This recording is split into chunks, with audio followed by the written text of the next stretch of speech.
पुढच्या बातम्यांकडे वळूयात। निलेश घायवळचे पुण्यातील कार्यालय पोलिसांकडून सील करण्यात आलंय। घायवळच्या घरामध्ये पोलिसांना बंदुकीच्या गोळ्या सापडलेल्या होत्या।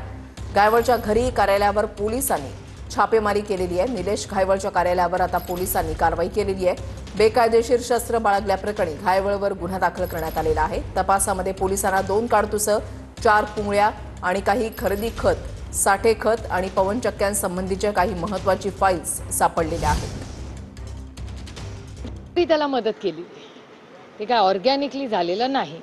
कोणी मदत केली, काय केली याची इन्क्वायरी झाली पाहिजे। मी ही गोष्ट देशाच्या गृहमंत्र्यांपर्यंत नेणार आहे आणि माननीय गृहमंत्री देशाचे हे वारंवार हे ड्रग्सच्या विरोधात झिरो टॉलरन्स हे बोलत राहतात। अशा लोकांना तात्काळमध्ये पासपोर्ट पण मिळतो आणि परदेशी जायची मुभा पण मिळते।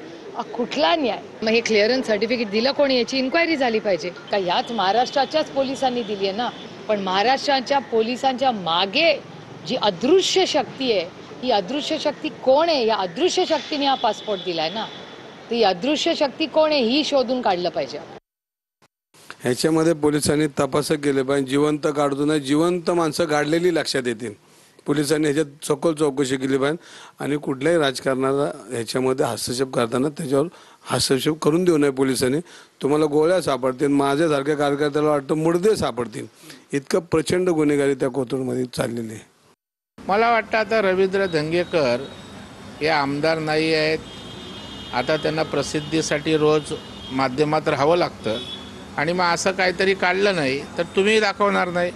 केवळ प्रसिद्धीच्या हव्यासापोटी अशा प्रकारच्या एक गोष्टी काढून आरोप करून चर्चेत राहायचं, या पलीकडे त्यांच्या स्टेटमेंटला काही किंमत अर्थ आहे असं वाटत नाही।